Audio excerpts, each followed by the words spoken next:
বন্ধুরা ভালো আছেন? আজ আবার আরেকটি নতুন ভিডিওতে সুস্বাগতম।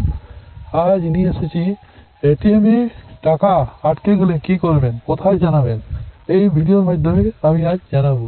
তাহলে চলুন ভিডিওতে যাওয়া যাক। অনেক সময় এমন পরিস্থিতি আসে যখন এটিএম থেকে টাকা তোলার সময় মেশিনের মধ্যে আটকে যায় আপনার ডেবিট কার্ড। কখনো কোন কারণে ইন্টারনেটের সংযোগ বিচ্ছিন্ন হলে অথবা বিদ্যুৎ সংযোগ ছিন্ন হয়ে গেলে মেশিনের মধ্যে আটকে যায় ডেবিট কার্ড। এছাড়া যদি পরপর 3বার ভুল পিন দিয়ে ফেলেন তাহলে মেশিনে কার্ড আটকে যেতে পারে।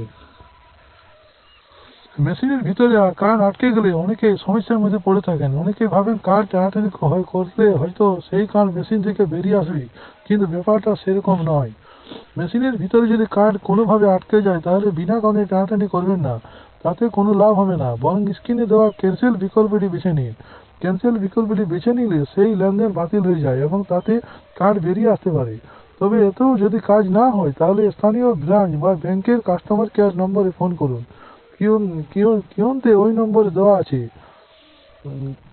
তার পাশাপাশি অনেক সময় এমন হয় যখন এটিএম থেকে টাকা বের করলে মেশিনের মুখেই তা আটকে যায়, সেই সেই টাকা টানলে ছেড়ে যাওয়ার সম্ভাবনা থাকে। এই ক্ষেত্রে আরও একবার টাকা তোলার চেষ্টা করতে পারেন। প্রয়োজনে আপনি 100 টাকা তুলুন, তাহলে আটকে থাকা টাকা আপনি পেয়ে যাবেন। না হলে কাস্টমার কেয়ার নম্বরে ফোন করে দেখতে পারেন।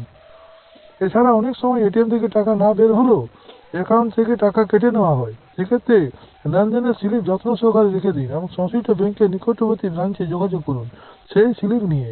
কিন্তু অনেক সময় মেশিন থেকে স্লিপ বের হয় না। সেক্ষেত্রে আপনি কি করবেন? এটিএম থেকে স্লিপ যদি না বের হয় তাহলে ব্যাংকে গিয়ে স্টেটমেন্ট চেয়ে নিতে পারেন। এরপর সেই স্টেটমেন্ট সহকারে লিখিত অভিযোগ জমা দিন। এই অভিযোগ জমা দেওয়ার 7 দিনের মধ্যে ব্যাংক কাজ শুরু করবে এবং ব্যবস্থা নিয়ে শীঘ্রই আপনার ব্যাংক অ্যাকাউন্ট আপনার টাকা ক্রেডিট করবে।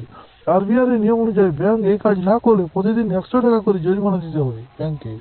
তাহলে দেখলেন বন্ধুরা, কত গুরুত্বপূর্ণ ভিডিও। এইরকম ভিডিও পাওয়ার জন্য চ্যানেলটি সাবস্ক্রাইব করতে